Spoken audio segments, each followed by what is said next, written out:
नमस्कार दोस्तों, आइए सुनते हैं मिर्ज़ा अज़ीम बेग चुगताई के लिखे उपन्यास शरीर बीवी का पहला अध्याय। पहला परिच्छेद, हमारी शरारतें। आज हम पाठकों को अपनी शरारतों का कुछ खुलासा सा हाल सुनाते हैं। कुछ अधिक दिन नहीं बीते जब हमारे पिता जयपुर में थे, तब हम 7वें दर्जे में पढ़ते थे और सरकारी बंगले में ठंडी सड़क पर रहते थे। इतवार का दिन था।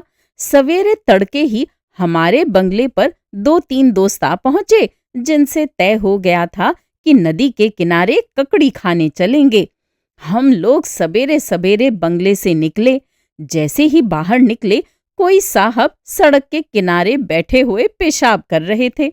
इसलिए सबसे पहले ये काम किया गया कि एकदम से उनके दोनों कंधों को पकड़कर उन्हें जमीन पर बिल्कुल चित लिटा दिया और भागकर ये गया वो गया। गालियां तो नहीं मालूम कितनी दी थीं, किंतु दूर से ये अवश्य देखा था कि वे नल पर नहा रहे हैं। थोड़ा आगे बढ़े तो एक साहब बाइसिकल पर जा रहे थे, इसलिए हम उचककर पीछे कील पर खड़े हो गए थे। भले मानुस हंसने लगे। हम निराश होकर थोड़ी देर में उतर पड़े। एक दूसरे साहब मिले। उनकी साइकिल पर जब हम खड़े हुए तब वे बहुत गुस्सा हुए, इस तरह कि हमें चपत मारकर भागना पड़ा।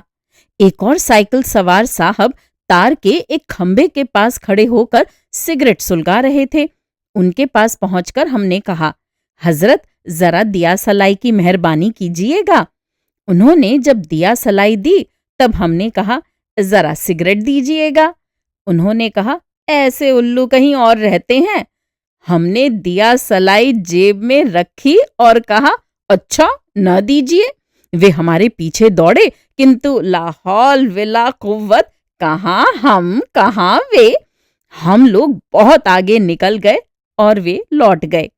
थोड़ी देर बाद जब हमने मुड़कर देखा तब वे हजरत साइकिल पर धीरे धीरे चले आ रहे हैं। हम एक किनारे के पेड़ की ओट में छिप गए कि कहीं देख न लें। हमने देखा कि उनके मुंह के सिगरेट के साथ जैसे ही साइकिल सामने आई, हाथ बढ़ाकर उनके मुंह से सिगरेट छीन लिया। उन्होंने जब देखा तब झुककर सलाम किया। वे बेबिके हुए की तरह हमारे पीछे साइकिल रखकर दौड़े। उधर हमारे एक दोस्त ने क्या किया कि उनकी साइकिल लेकर ये गया वो गया। वे हमें छोड़कर उस ओर लपके। जब हमने ये देखा तब हम रुक गए। हमारे साथी ने कुछ दूर जाकर साइकिल जमीन पर रख दी, किंतु एक छेद उसके ट्यूब में कर दिया। हम अपने दोस्तों से दूसरी सड़क पर जाकर मिल गए। दाहिने हाथ की ओर देखते क्या है कि एक बहुत बड़ा मैदान दूर तक चला गया है। एक आदमी लोटा लिए हुए मैदान के बीच में चला जा रहा था। मालूम होता था कि वह पाखाने जा रहा है। जिस बंगले से वह आया था वह बहुत दूर था और नल भी वहां से बहुत दूर था। हम शीघ्र सड़क छोड़कर दौड़ते हुए उसके पास पहुंचे।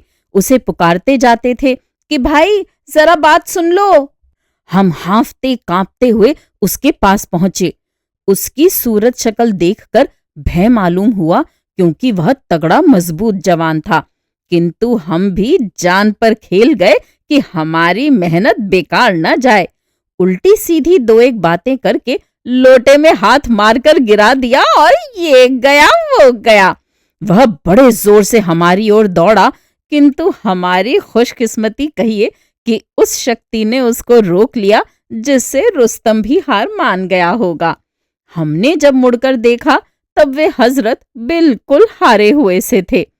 फिर तो हमने उसको मारे ईंटों के परेशान कर दिया। तात्पर्य ये कि इस काम को पूरा करके कुछ दूर गए होंगे कि देखा कि एक पहलवान साहब तहमद बांधे चले जा रहे थे। उनके पैर इस प्रकार पड़ रहे थे कि हमारे मुंह में पानी भर आया कि काश हम इनसे भी कुछ मनोरंजन करते और कम से कम इनकी मजबूत पेंडुलियों में पैर अड़ाकर इन्हें गिराते। हमारे साथियों ने कहा कि ये हमें अवश्य मारेगा। हम इसकी सलाह नहीं देते। हमने कहा, चाहे जान जाए या रहे, हम इसको अवश्य एक टंगड़ी देंगे। हमारे साथी घबराकर अलग हो गए, किंतु हमने खुदा का नाम लेकर पीछे से जाकर उनके पैर में पैर इस प्रकार अड़ाया कि वे घुटनों के बल गिरे। वहीं से पहलवान साहब जूता लेकर उठे और उठते उठते उन्होंने जूता फेंक कर मारा, जो हमारी पीठ में लगा। हमने बेवकूफी की जो मुड़कर देखा, क्योंकि आनन फानन में हम पकड़ लिए गए और पहलवान साहब ने मुझे एक तमाचा ऐसा मारा कि यदि हम अपने हाथ पर न रोकते तो कदाचित हमारा मुंह फिर जाता। दूसरा पड़ने ही को था कि हमारे साथी ने उनकी सोने के काम की टोपी उनके सिर से उचका ली। वे हमें छोड़कर उधर दौड़े और हमारे साथी ने उनकी टोपी फेंककर अपनी जान बचाई। बहुत उल्टा सीधा चक्कर देकर रास्ता काटा। हम चले जा रहे थे कि एक साहब ने हमको एक दुकान से पुकारा, मियाँ शाहजादे, जरा बात तो सुन जाओ। हम जब पहुंचे तब उन्होंने एक चिट्ठी सामने रखी कि ये बड़ी जरूरी चिट्ठी है, जरा पढ़ दो।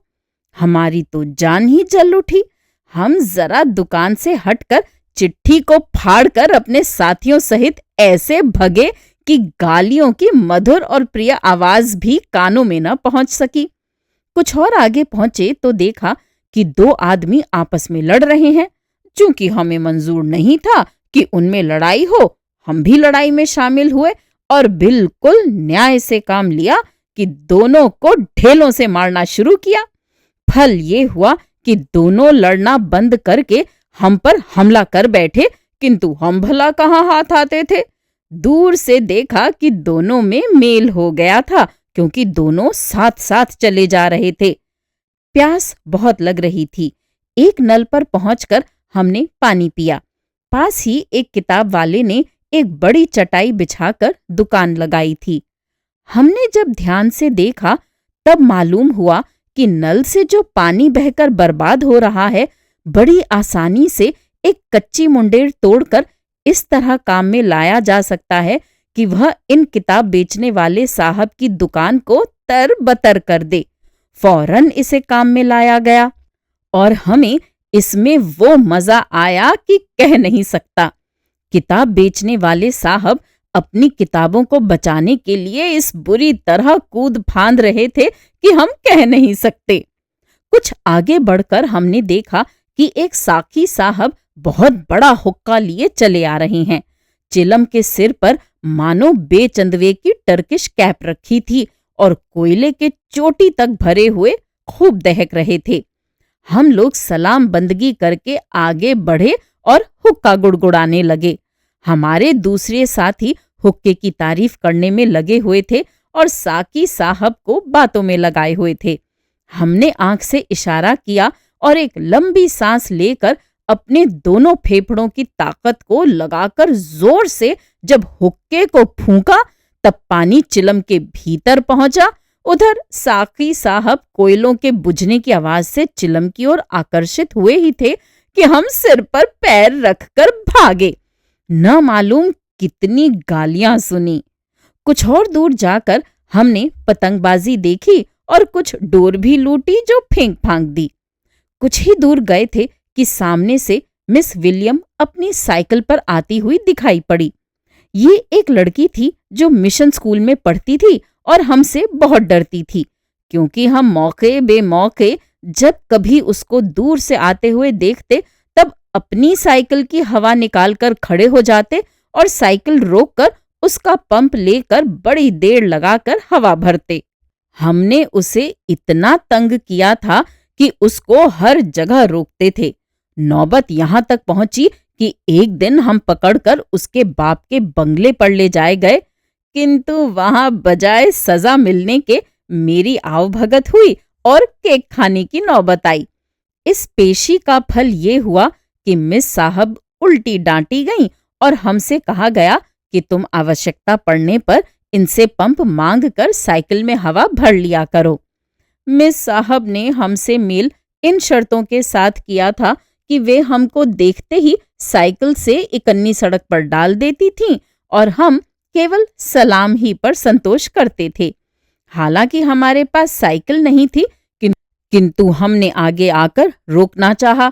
फौरन इकन्नी वसूल करके फौजी सलाम करके साइकिल को जाने दिया। इससे छुट्टी पाई थी कि सामने से 2 गोरे आते हुए दिखाई पड़े। वे अभी दूर ही थे कि हमने निश्चय कर लिया कि चाहे कुछ ही क्यों ना हो, हम इनसे अवश्य उलझेंगे। वे जब पास आ गए तब हम स्वीकार करते हैं कि हम डर गए और कुछ न कर सके, किंतु थोड़ी देर के बाद जोश आया और अपना रास्ता छोड़कर गोरों का पीछा किया। खुलासा ये कि कोई विशेष शरारत करने की हिम्मत न पड़ी। विवश होकर हमने पीछे से उन पर धूल फेंकने ही पर संतोष किया और सिर पर पैर रखकर भाग आए।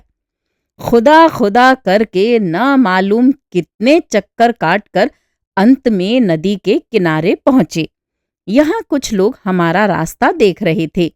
ककड़ी के खेत नदी के बीचों बीच एक द्वीप में थे और वहां जाने के लिए किसी नेक महाजन ने एक नाव दान में दे दी थी। ये नाव बड़ी सी थी और उसके दोनों किनारों पर रस्से बंधे हुए थे। एक रस्सा इस किनारे के खूंटे से बंधा हुआ था और दूसरा रस्सा नदी के उस पार। हम लोग नाव में सवार हो गए। रस्से का दूसरा सिरा घसीटकर उस पार खेत पर पहुंचे।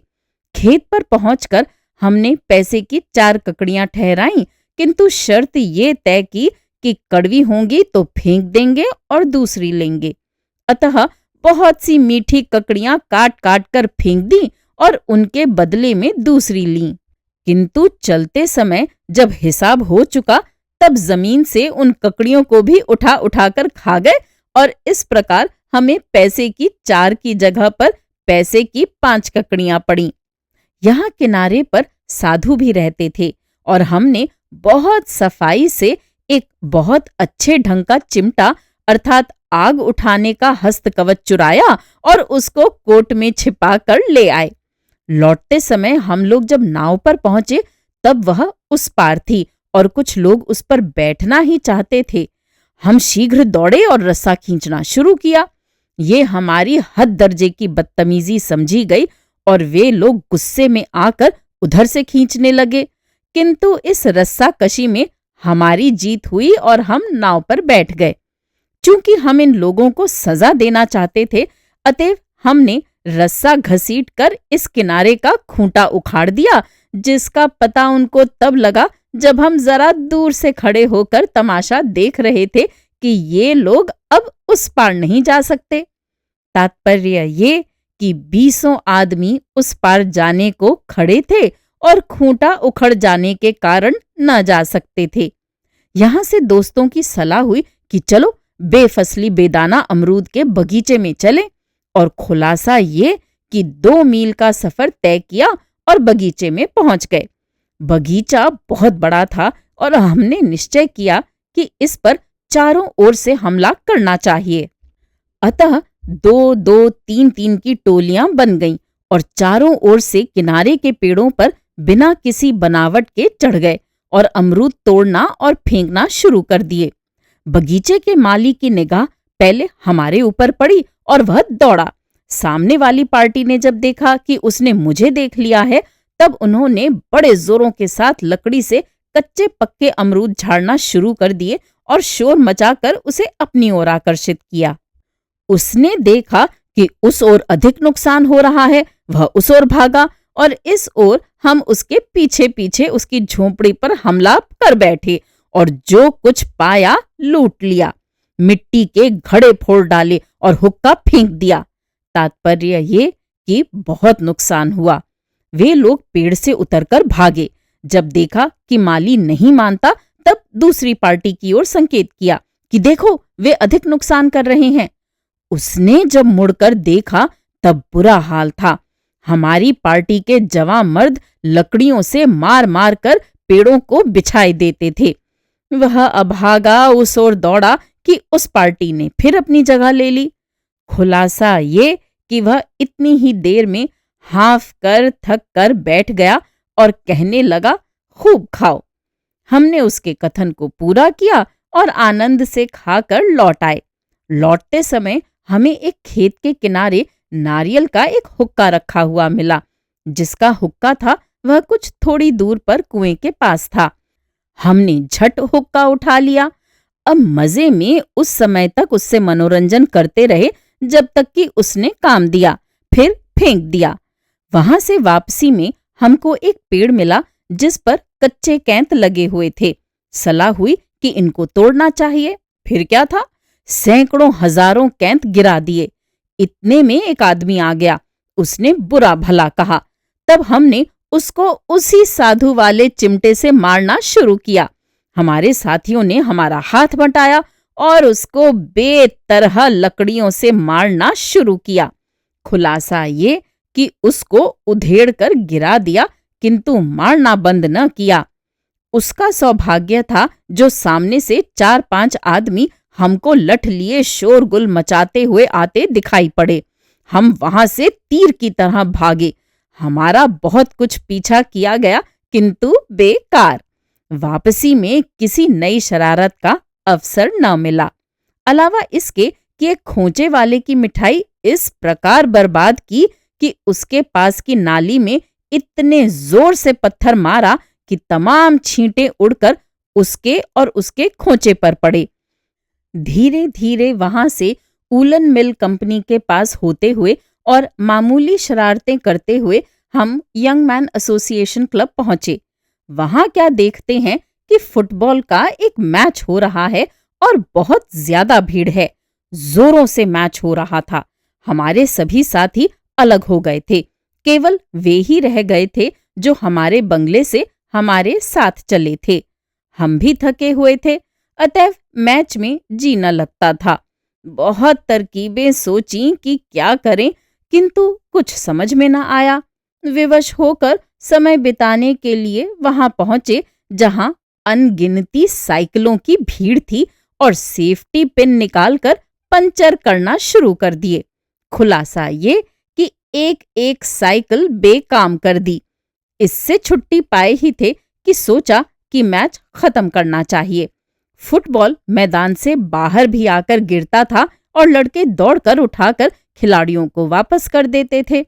हमने भी एक बार सेवा के इस काम को पूरा किया, किंतु धीरे से अपने सेफ्टी पिन की नोक उसमें गड़ा दी। कठिनाई से 2 किक लगे होंगे कि दूसरा फुटबॉल जो मौजूद रहता है मांगा गया। उसका भी हमने वही हाल किया। चलिए, छुट्टी हुई। दूसरा फुटबॉल ही न रहा। मैच गड़बड़ हो गया, किंतु साथ ही हमारे ऊपर संदेह सा किया गया। हमने अच्छा समझा कि वहां से खिसक चलें। मैच तितर बितर हो गया और वास्तविक आनंद तो तब आया जब बाइसिकल वाले अपनी बाइसिकल पर चढ़कर शीघ्र ही उतरने के लिए लाचार हुए। अजीब मजा आ रहा था। सब लोग कह रहे थे कि ये कौन शैतान था जिसने फुटबॉल को भी बिगाड़ा और बाइसिकलों को भी। मैच से लौटकर हम अपने बंगले में जाने ही वाले थे कि हमने देखा कि सामने के परेड के मैदान में 2 सांड लड़ रहे हैं। ये मैदान चारों ओर से एक नीची दीवार से घिरा हुआ है जिस पर सीकचे लगे हुए हैं। हम उस पर खड़े होकर तमाशा देखने लगे, किंतु कुछ लोग भीतर खड़े होकर तमाशा देख रहे थे। दूसरों के साथ ही उनमें एक मिठाई वाला भी था।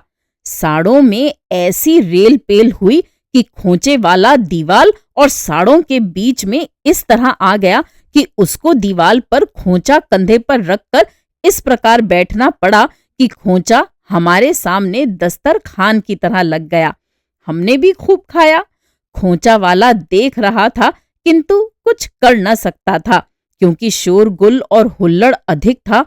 अफसोस कि हमारी हंसी ने हमको अधिक न खाने दिया और लड़ाई खत्म होने से पहले ही हम भाग गए। चिराग जल गए थे कि इतने में एक साहब आए।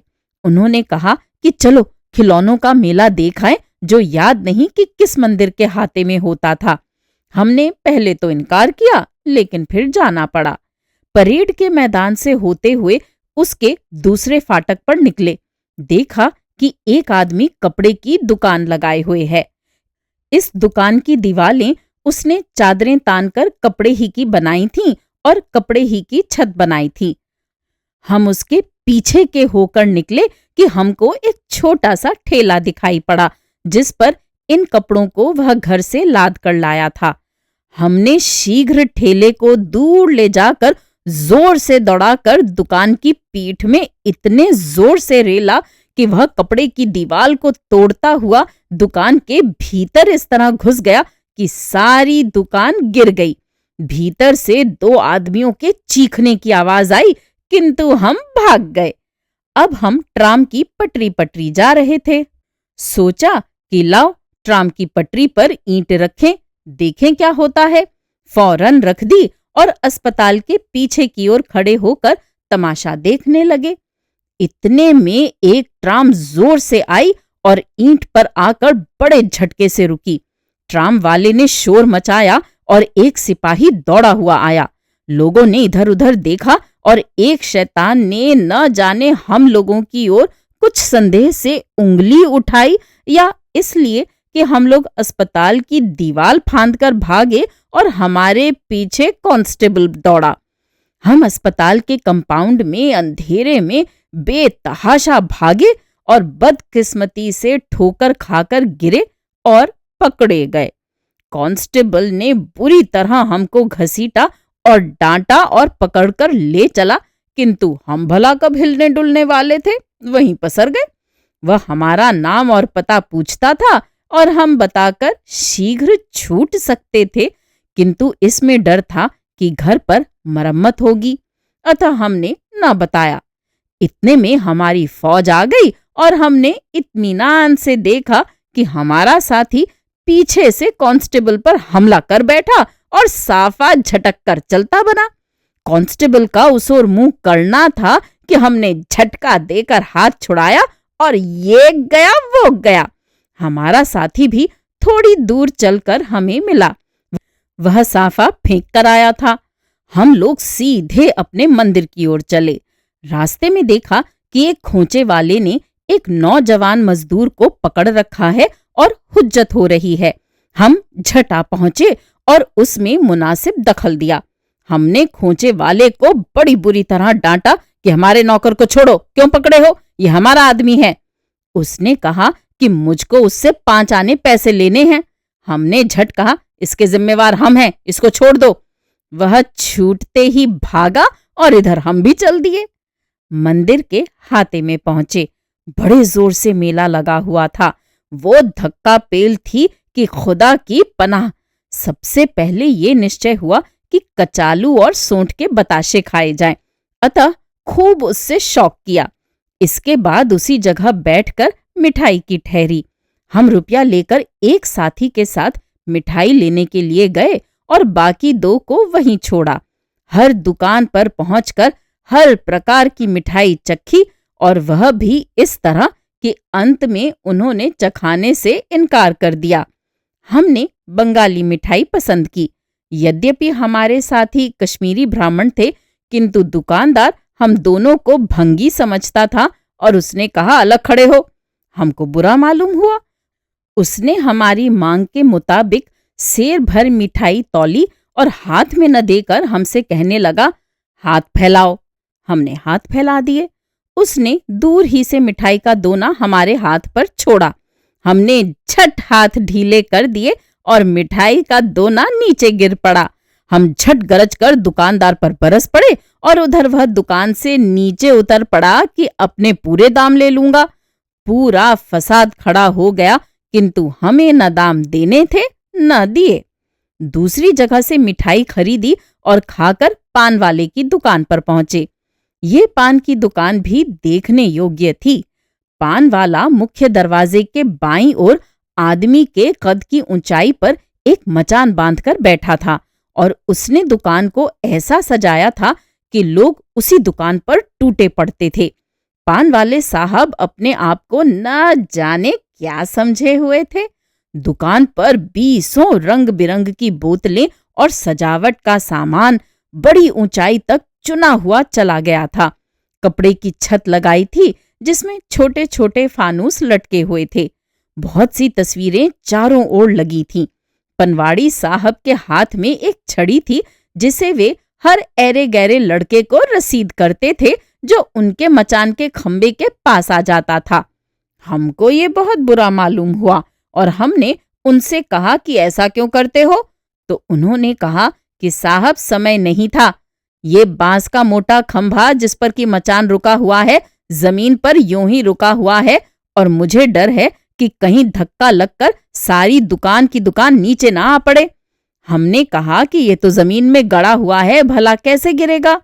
उन्होंने कहा कि साहब गड्ढा खोदने का समय ही नहीं मिला, ये यूं ही रखा हुआ है और फिर खूबी ये कि मचान के तख्ते में बंधा भी नहीं है, इसलिए मुझको बहुत डर है। अब पान खाकर हमने जब दोस्तों से सलाह की कि भाई बोलो क्या राय है, इस पान वाले की दुकान क्यों न गिराई जाए, तब इस पर हमारे किसी साथी ने हामी न भरी। दुकान क्या थी, पूरा ताजिया था। मचान पर आराम और ठाट बाट के इतने सामान थे कि तिल धरने की जगह नहीं थी और भीड़ यहाँ इतनी थी कि पकड़ा जाना निश्चय था। किंतु हमने कहा कि चाहे कुछ भी हो, हम इस काम को अवश्य करेंगे। हमारे साथियों ने कानों पर हाथ रखे। हमने भागने का रास्ता इत्यादि बड़े ध्यान से देखा और घूम फिर कर उस जगह पहुंचे जहां हाथे की छोटी सी कच्ची दीवार थी। ये जगह अलग सी थी। हमने साथियों के साथ 2-3 घंटे सैर की और फिर अपने काम की ओर ध्यान दिया। घूमते फिरते दुकान के पास आकर हमने हिम्मत करके भीड़ के दबाव में खंबे से लगकर जब डंडे को घसीटा, तब एक जोर का शोरगुल हुआ और दुकान छत के सजावट के सामान, पान वाले और बोतलों के साथ नीचे आ पड़ी। कत्थे और चूने की कुल्लियां सब एक हो गईं और गजब ये हुआ कि वह बर्तन भी गिरा जिसमें पान वाला पैसे रखता जा रहा था। पैसे जब भीड़ में गिरे, लोगों ने हाथ लगाना शुरू कर दिया।